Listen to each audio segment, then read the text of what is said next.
Good afternoon, friends. I am very happy and relieved by the fact that my very dear friend and illustrious colleague has spoken before me. I am relieved because he has covered a very vast canvas and in a very nice, articulated way. So I can only say I fully endorse his views. So normally, when you have a proposer of resolution, he speaks the most, and the seconder has to only say, I second it. And as he has very correctly pointed out, and both of us also share the same professional qualification, we are chartered accountants. So normally, you don't do re-audit. As we know, the two key elements, I was just looking at it. One is outlook business, I can say business outlook. Just to change this little bit, I can very clearly say, without a sense of exaggeration, that business outlook for India is extremely positive and is going to improve as we go along. One is driven by macro issues which Piyushji very well articulated.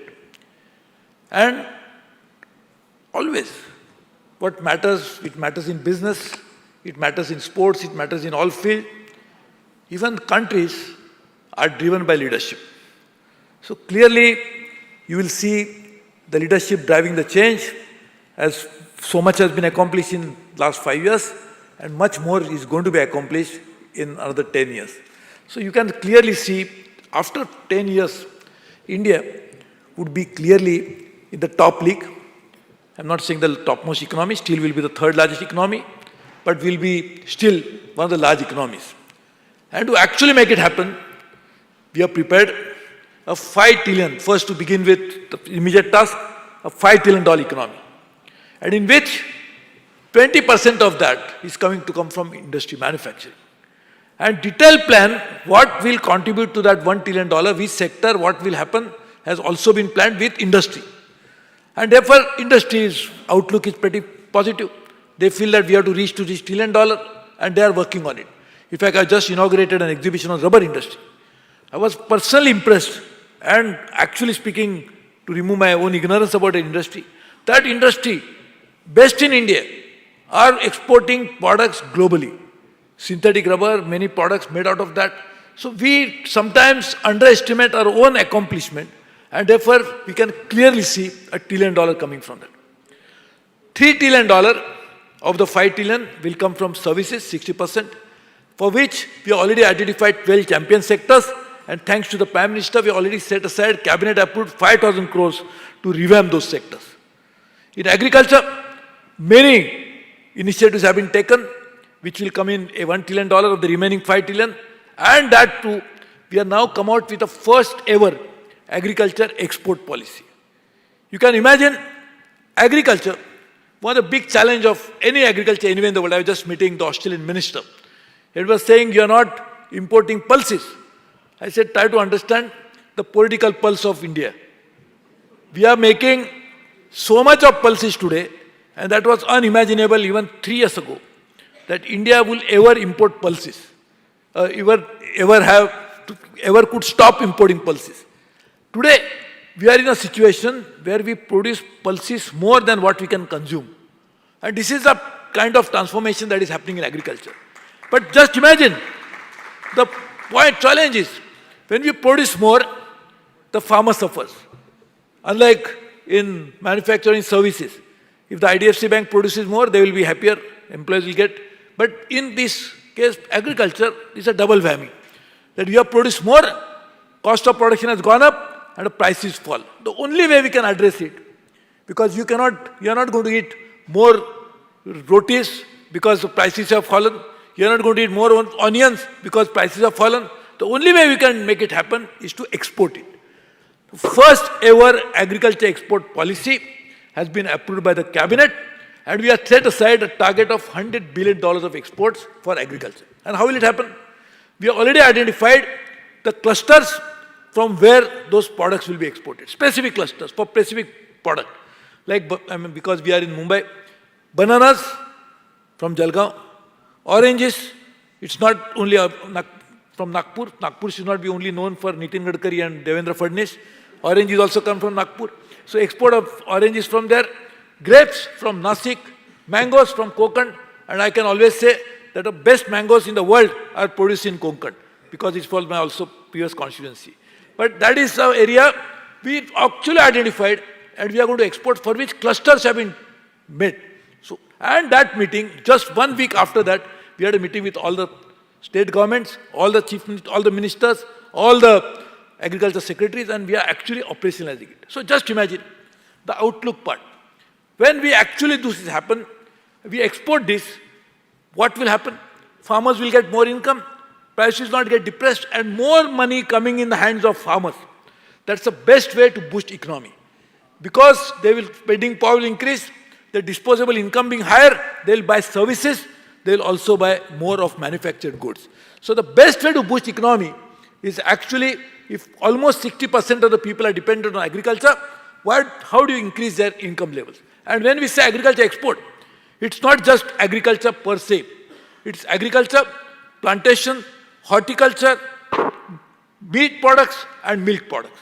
As you know, in most of these, India has a real leading edge because all these products we can actually export in a significant way. So this is what we are trying to work on it. But as we do this macro level issues, something which I'll share with you, we are started working on something very interesting. First time, again, we are trying to find out the growth in India comes because of, thanks to leadership, as I said, macroeconomic policy, but could also be further accelerated if you make it bottoms up. If we can make each and every district of India as a growth center, obviously, if we increase the growth rate, it is 7%, 8% today, we make it 11 or 12%. Each district growth rate, if it is increased by 3 or 4% more than normal, this obviously will lead to India's growth rate increasing. To do that, we have selected 6 districts in India from 5 states. North, Varanasi; South, Visakhapatnam, Andhra Pradesh; West, Maharashtra, Konkan; East, Muzaffarpur, and Solan, which is a Himachal because it's a hilly area. We already mapped each of the districts through Indian Institute of Management, National Council for Applied Economic Research. That is already done.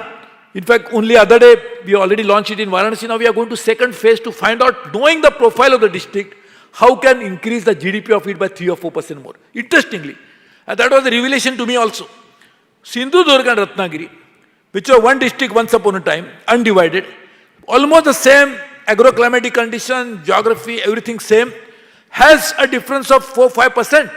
So just imagine, and both the collector, we launched it only 4-5 days back for the district in Mumbai. All the stakeholders were there. And they were saying we can easily increase by 7-8% more, but to begin with, increasing at 3 or 4% by just finding out why other districts are doing in what area. So just imagine, our districts putting up more 3 or 4% more, all the aggregation of district is going to be the growth of India. And that is what has already started. We are working on it, and that is going to bring in even the concept of inclusive development. Why we should do inclusive development? It will be integrated into this. So this is what is happening. Second, an important thing which all of will give us a leading edge. India, under leadership of Prime Minister, has climbed ease of doing business from 142 almost to 77. We'll take it to 50. But that is one part nationally. That's what World Bank does it in most of the countries. We have started doing, and now World Bank wants to learn and work with us. How can we make each and every district ease of doing business improved? Because all the plants that are located manufacturing or even service activities somewhere in the district, if the district improvement happens, it will lead to more growth. So we are trying to work on that. Just to the point that my dear friend Piyush mentioned, integrating India into the global economy is going to give us a real leading edge. At a time when today there are openings available to India. If everything was set, there is no opening available. Today, the world order is getting disrupted. On one hand, we are trying to make sure that we improve the world order. So India organized mini-ministerial of 53 countries, which has never happened so many. Mini-ministerial normally 10, 15, 20 countries. We organized in Delhi on 19th and 20th of March last year. And that has now resulted in a new momentum for improvement of WTO and the trading system. That's one part, multilaterally. But we have an advantage because the world order is undergoing some change. How do you take advantage of it? So we have prepared a strategy. Our export to Africa are only 8%. How can we increase the share? Latin America. We have again very small little marginal players there. All these countries in Central Asia, in Africa, in Latin America, in other parts of the world, we are actually trying to work with them and even willing to sign FTAs with them. Now the challenge of FTA, this is something which our industry always keeps saying, that when we sign FTA, industry always is not so happy. So first time we are doing is new template for signing FTA. We'll never sign an FTA unless it is endorsed by the industry.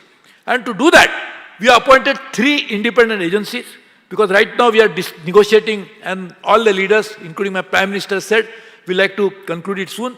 We are working that on a pattern that 3 independent agencies, reputed, will talk to the industry.